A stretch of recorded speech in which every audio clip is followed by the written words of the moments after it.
3 اہم نقاط میں تقسیم کیے جا سکتے ہیں یہ چیلنجز جو اسرائیل کے اندرونی اتحاد کو نقصان پہنچانے یا کم از کم اس حکومت کے لیے اسٹریٹجک عناصر کو کھو دینے کے لحاظ سے اہم ہیں۔ طوفان الاقصی جنگ کے اہم ترین نتائج میں سے ایک صہیونی وجود کو ایک نفرت انگیز اور تنہا وجود میں تبدیل کرنا ہے، جسے بین الاقوامی عدالتوں کے نزدیک ایک باغی اور مجرم وجود سمجھا جاتا ہے۔ بین الاقوامی فوجداری عدالت نے واضح اور اعلانیہ طور پر اس حکومت پر فلسطینی شہریوں کے خلاف نسل کشی کے جرائم کا الزام عائد کیا ہے، اور پہلی بار تاریخ میں اس کے سابق وزیر اعظم اور وزیر جنگ کے لیے گرفتاری کا وارنٹ جاری کیا گیا ہے۔ نہ صرف یہ بلکہ خطے اور دنیا کے کئی لوگ اور حکومتیں جو کبھی اسرائیل کو جمہوریت اور اقلیتوں کے حقوق کے احترام کا گڑھ سمجھتے تھے اور اسے ایک دوست ریاست قرار دیتے تھے جس کے ساتھ زندگی کے تمام پہلوؤں میں معیشت، سیاست، تجارت، فنون، کھیل وغیرہ میں تعاون بڑھایا گیا تھا، اب اسے ایک مجرم اور قاتل ریاست سمجھتے تھے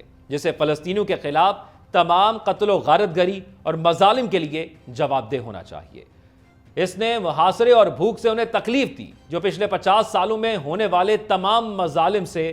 بڑھ کر ہیں۔ بہت سے ممالک نے اسرائیل کے ساتھ اپنے تعاون کو کم کر دیا ہے، اسے کئی نمائشوں اور بین الاقوامی فورمز میں شرکت سے روک دیا ہے، اور ان میں سے بہت سے نے اعلان کیا ہے کہ اگر نیتن یاہو اور یوگیلنڈ ان کی سرزمین میں داخل ہوئے تو وہ بین الاقوامی فوجداری عدالت کے گرفتاری کے وارنٹ پر عمل درآمد کے لیے تیار ہے۔ یہ سب اور دیگر بہت سے معاملات جو یہاں ذکر کیے جا رہے ہیں یہ گنجائش نہیں رکھتے، صہیونی منصوبے پر مہلک ضرب لگا چکے ہیں اور ان تمام حیاتی اور اسٹریٹجک تعلقات کو ختم کر چکے ہیں جو اس باغی ریاست نے پچھلے 76 سالوں میں قائم کیے تھے۔ اس نے صہیونی قومی سلامتی کے نظریے کو ہدف بنایا ہے جس میں بین الاقوامی تعلقات اس کے اہم ترین اسٹریٹجک ستونوں میں سے ایک تھے۔ ناظرین، اسرائیل میں فوج کو ریاست میں واحد مقدس وجود کے طور پر دیکھا جاتا ہے جسے نقصان نہیں پہنچا چاہیے، چاہے اس کے لیے کسی بھی قسم کی قربانی دینی پڑے۔ تاہم حالیہ برسوں میں یہ صورتحال بدل گئی ہے اور فوج داخلی تنازعات کا حصہ بن گئی ہے،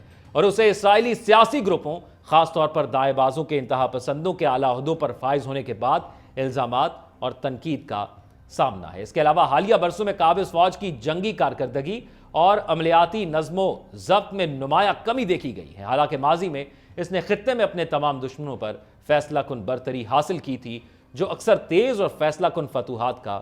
باعث بنتی ہے۔ اس کے علاوہ حالیہ برسوں میں قابض فوج کی جنگی کارکردگی اور عملیاتی نظم و ضبط میں نمایاں کمی دیکھی گئی ہے، حالانکہ ماضی میں اس نے خطے میں اپنے تمام دشمنوں پر فیصلہ کن برتری حاصل کی تھی جو اکثر تیز اور فیصلہ کن فتوحات کا باعث بنتی تھی۔ اس کے علاوہ قابض فوج کی حکمت عملی اور آپریشنل مشنز کی انجام دہی کی صلاحیت میں قابل ذکر کمی اور بے مثال سستی اور انحطاط کی حالت دیکھی جا رہی ہے جو اکثر مواقع پر مسلسل ناکامیوں کا سبب بنی ہے اور اس کے کمانڈروں کی ساکھ اور اعتماد کو بھی متاثر کیا ہے۔ حال ہی میں خاص طور پر 7 اکتوبر کے حملے کے نتائج سے نمٹنے کی کوشش کے دوران اسرائیل نے اپنی باقاعدہ لڑاکا فورسز کے بجائے اپنے خصوصی اور ایلیٹ فورسز پر انحصار کیا جو فوج کی صلاحیتوں پر اعتماد میں کمی کی علامت ہے۔ یہاں تک کہ اسرائیلی پولیس فورسز جن کا کام فوج کے مختلف یونٹوں سے بنیادی طور پر مختلف ہے اور دیگر فورسز جن کا اسٹریٹجک دائرہ صرف دور دراز کے میدانوں میں تھا، اور یہاں تک کہ دنیا کے مختلف ممالک سے تعلق رکھنے والے قرائے کے فوجیوں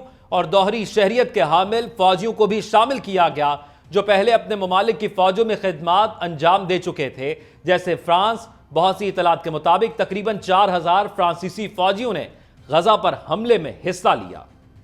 مستقبل میں خاص طور پر غزہ کی جنگ اور خطے میں اس سے منسلک محاذوں کے خاتمے کے بعد اسرائیل اور خاص طور پر اس کے سیکیورٹی اور فوجی اداروں کو فوج کی تصویر کو اس کے عروج کے دونوں میں آپس لانے کے چیلنج کا سامنا کرنا پڑے گا اور ان دنوں کی طرف واپسی کرنی پڑے گی جس کا خواب اس نے دیکھا تھا۔ یہ کام بالکل بھی آسان نہیں ہوگا کیونکہ اس کی مسلسل ناکامیاں کچھ معمولی کامیابیوں کے باوجود ایک ایسا دباؤ ڈالنے والا عنصر ہوگا جو مزید انحطاط اور سستی کا سبب بن سکتا ہے اور بالآخر تباہی اور زوال کا باعث بن سکتا ہے۔ یہ یقیناً اس کا مطلب ہوگا کہ آخری دفاعی دیوار کا خاتمہ جس پر قابض حکومت اپنی بقا کے لیے انحصار کرتی تھی۔ اسرائیل کے قیام کے بعد سے اسرائیل کی طویل مدتی حکمت عملی اس کی حیثیت کو ایک یہودی جمہوری مضبوط پرامن اور خوشحال ریاست کے طور پر مستحکم کرنے پر مرکوز رہی ہے تاکہ اس چیز کو حاصل کیا جا سکے جسے قومی سلامتی کہا جاتا ہے۔ اسرائیل کے نقطہ نظر سے یہ بیرونی چیلنجز سے نمٹنے کے لیے ایک اہم عنصر ہے۔ اس حکمت عملی کے معماروں کا خیال ہے کہ یہ اعلیٰ مقصد ہے جس کے لیے اسرائیلی حکومت جماعتوں اور اداروں کی کوششوں کو اس طرف موڑنا چاہیے۔ عدالتی اصلاحات کے قانون کے بحران سے جو نیتن یاہو اور اس کے انتہا پسند اتحاد نے شروع کیا، طوفان الاقصی جنگ کے نتائج میں خاص طور پر فلسطینی مزاحمتی گروہوں کے ہاتھوں اسرائیلی قیدیوں کے مسئلے کے حوالے سے اسرائیلیوں کے درمیان گہرے اختلافات اور دراڑیں بے مثال طور پر اپنی انتہا کو پہنچ گئی ہیں۔ یہ موجودہ حکومت کی نسل پرستانہ پالیسیوں کے ذریعے واضح طور پر اور نمایاں طور پر دیکھا جانے والا اسرائیل کے لوگوں کے درمیان سماجی اور نسلی تضادات کی گہرائی کو ظاہر کرتا ہے۔ اور ناظرین، یہ وہ چیز ہے جو ڈیولپ کرنے کے اندر کامیاب نہیں ہو پا رہی۔ جو اسرائیل کے وزیر اعظم نیتن یاہو کے گھر کے باہر لوگ احتجاج کر رہے ہوتے ہیں، ان کا وہ ایک ہی مطالبہ ہے کہ جو ہمارے لوگ وہاں پر یرغمالی ہیں غزہ کے اندر، ان کو آپ واپس لے کر آئے۔ لیکن ہوتا کیا ہے؟ جو بمباری اسرائیل کر رہا ہے، غزہ کے اندر جو یہودی یرغمالی ہیں ان میں سے تقریباً 50 سے زائد کو تو وہ خود ہلاک کر چکا ہے، اور تقریباً 100 کے قریب ایسے ہیں جن کے گھر والے آج بھی ان کی تصویریں اٹھا کر وہاں پر احتجاج کر رہے ہیں، اور نیتن یاہو کو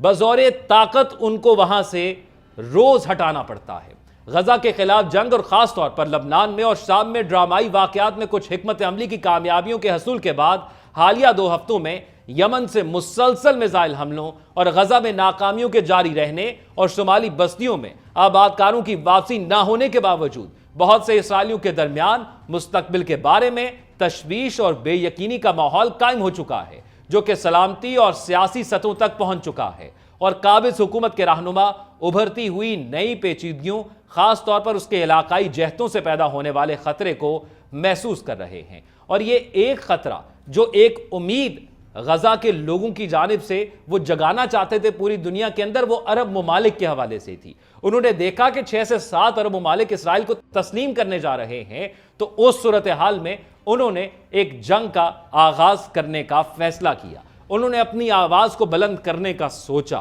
اور اب بھی وہ خدشہ برقرار ہے کہ اگر سیز فائر ہو جاتا ہے، جنگ بندی ہو جاتی ہے، حالات کو ہم نارمل روٹین کی طرف واپس لے کر آنا چاہتے ہیں، لیکن بہت مشکل ہوگا۔ جو شہر کبھی بسا کرتا تھا وہ آج کھنڈر بن چکا ہے، لیکن پھر بھی وہ واپس روٹین پر لے کر آنا چاہتے ہیں۔ تو کیا وہ عرب ممالک جن کا خدشہ تھا ان کو کہ وہ اسرائیل کو تسلیم کرنے جا رہے ہیں، کیا وہ پیچھے ہٹ جائیں گے؟ یہ ایک اہم سوال، ایک اہم خدشہ اور ایک اہم ڈیولپمنٹ ہوگی جو سیز فائر کے بعد ہم دیکھیں گے۔ ناظرین، کی جو منظرنامہ آپ کے سامنے پیش کیا ہے، یہ منظرنامہ غزہ کی جیت ہے، یہ وہاں پر موجود مجاہدین کی جیت ہے، جو اسرائیل جس کو عرب ممالک پوری دنیا تسلیم کر رہے تھے اور جن کے ظلم اور بربریت پر کوئی بات نہیں ہو رہی تھی، انہوں نے اپنی جانیں دے کر لوگوں کو یہ یقین دلایا، لوگوں کو یہ باور کرایا کہ ان کے ساتھ کتنا ظلم ہو رہا ہے۔ اور جب اسرائیل سے وہ جذبہ، وہ طاقت کنٹرول نہ ہوئی، تو پھر سوچا کہ انسانیت کی تمام حدیں پار کر دی جائیں، جو پوری دنیا خاموش تماشائی بن کر دیکھ رہی ہے۔ ہم اس کا بار بار ذکر کر رہے ہیں کہ موسم کی سختی ہے، خوراک نہیں ہے، ہسپتال نہیں ہے،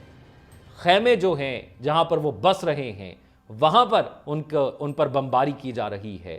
لیکن اس پر آواز آ رہی ہے، پوری دنیا سے آ رہی ہے، لیکن عملی طور پر کوئی اقدام نظر نہیں آ رہا۔ آپ کیا رائے رکھتے ہیں؟ کمنٹ سیکشن میں آگاہ کیجئے گا۔ اپنا خیال رکھیے گا۔ اللہ حافظ۔